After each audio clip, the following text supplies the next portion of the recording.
Hello everybody, it is me, Erik, with a K. And I must say that I am not excited to be telling you a story today. And the reason I'm not excited is because I meant to tell you the next part of the story of the Saga of Clyff Hanga. And if you were with us for the last part, you would know that Katie was in a lot of trouble because Clyff and Hiff and Katie had finally got to the castle on the other side of the lake with the mermaids. And they had entered the castle and a voice had said to them that Clyff and Hiff were finally going to find out the truth about their mother. But then as they were led away, we heard the booming voice. And it said that the remaining guest will be fed to the alligators, because we do so hate to waste food. And so I'm very scared to tell you what happens next in today's story. Are you sure that you are brave enough to take it? Because little girls being fed to alligators, well, there's not many times that you can survive that. Have you ever been eaten by an alligator? No.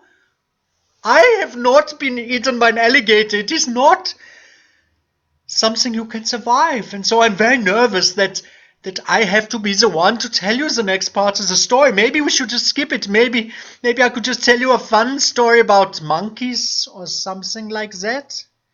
No? Okay, but I must warn you. This is not the story I want to tell. Here's today's episode. The Saga of Clyff Hanga by Erik with a K. Katie was terrified. She did not want to be eaten by alligators. That did not sound like a fun way to end this adventure, in which she had been having so much fun in the flying car, and with the clown, and going through the forest with the hit mosquitoes and all the things that had happened and all the adventures. She did not want it to end this way, being lowered into an alligator pit.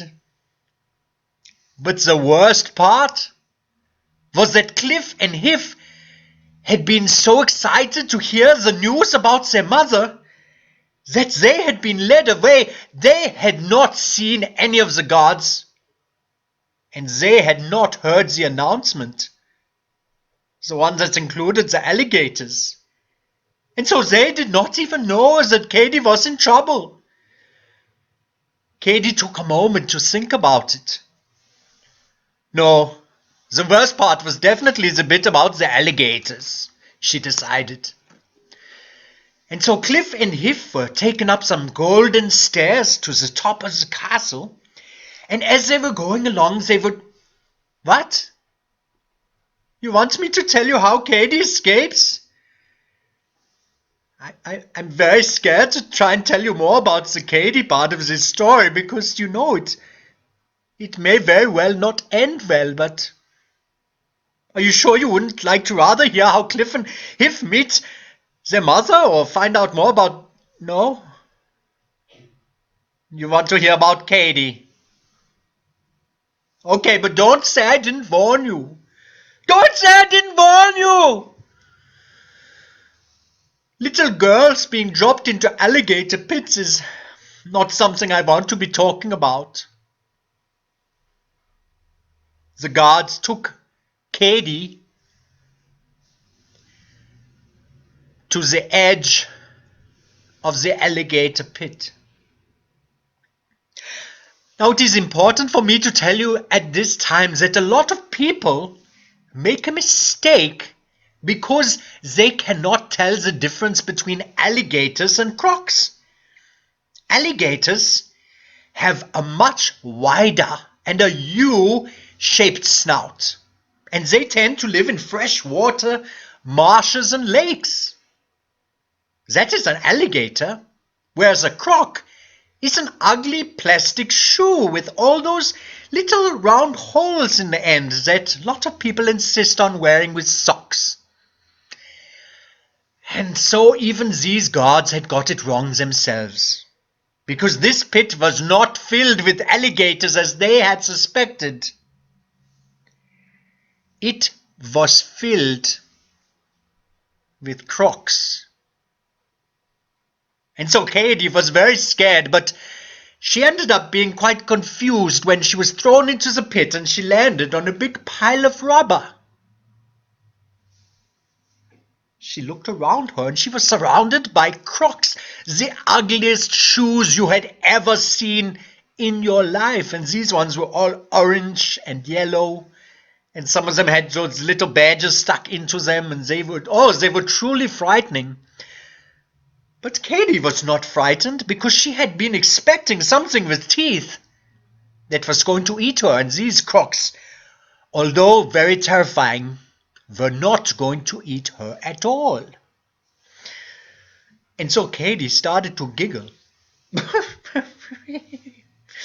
I can't believe it. I was expecting to be eaten by alligators, but it's just a bunch of crocs. This made the gods very upset. Hey, little girl, you better stop laughing at us, or we will feed you pizza with pineapple on it. That was the scariest thing they could think of. But Katie loved pineapple on pizza. It was her favorite food to eat. Even when she got a different type of pizza, she would go and find some pineapple and put it on. And so she giggled even more. And she started to laugh. And even to guffaw a bit, even though nobody ever says that word anymore. Eventually, the guards got so upset that she was not scared and she was not crying, and she was eating all the pizzas that they were dropping for her, that they said, "Okay, miss, get out of that pit. We are going to take you to the princess and she will deal with you personally." Meanwhile, while all that was happening, Hif and Clyff had not known that Katie was in trouble, but not as much trouble as we thought she was. And they had gone into this huge throne room, and before them, sitting on a chair, was a princess who was so beautiful. And she looked at them and spoke to them, and she said, "My name is Ursula, because sometimes when I speak, I slur my words. And so my parents wanted to name me Elsa, but when they heard me talk, they changed it to Ursula, which I kind of like, because it's different and unique, and sometimes unique, different things can be fun too." Hif looked at Clyff, and Clyff looked at Hif. They had not been expecting this, but they were so excited to hear more that they turned their gaze back to the princess, as she boldly stated, "Boys, I have something to confess to you. I am your mother." Hif got such a shock, and he looked at Clyff, and Clyff got so surprised as he looked at Hif, and they did it so quickly and so fast, and they made such gaping, sighing sounds out of their mouth that they had not realized that Elslur had been slurring her last word and that she was not finished. They turned back to her. "I am your mother's neighbors, best friends, dentists, dental hygienists, assistants, nephews, cousins, daughter." Hif and Clyff looked at her. "What does that mean?" they asked. She looked back at them. "It means that we are in no way related at all. But I do have knowledge of where your actual mother is." Hif and Clyff leaned in a little bit closer. Elslur looked at them. "I banished your mother to the maze of sighs. when I took over this castle. She didn't put up too much of a fuss, so I decided to let her live. And she has been in the maze of sighs for 3 months now. And that is where she will stay. The maze of sighs? Clyff Hanga looked at Hiff and said to him, "Do you think that is sighs, like when somebody is breathing out heavily?" The maze of sighs. That sounds very ominous. And Hiff looked at Clyff and he said, "I thought that she meant the maze of sighs. In terms of like some things are really, really big and some things might be really, really small." It could mean 2 different things, they said to each other. But which one is it? Elsler looked at them with a cunning grin and said to them, "Well, boys, there is only one way to find out if I meant the maze of sighs or if I meant the maze of sighs.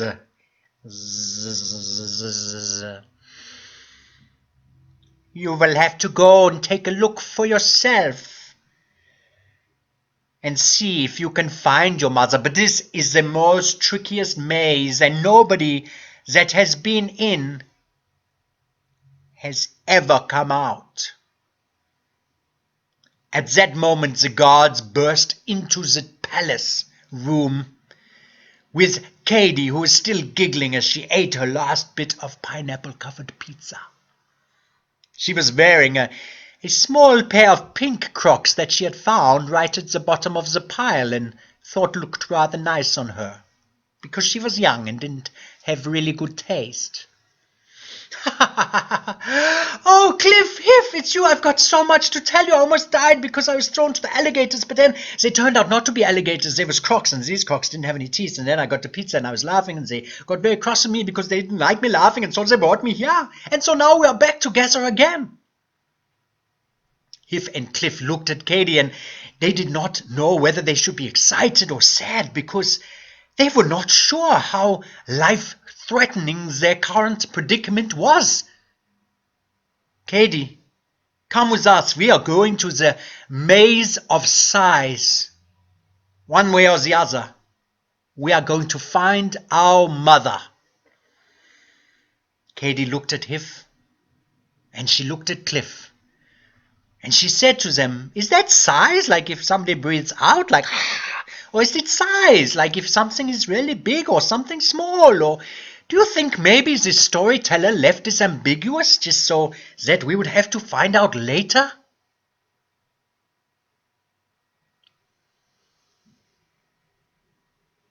And that is exactly what happened.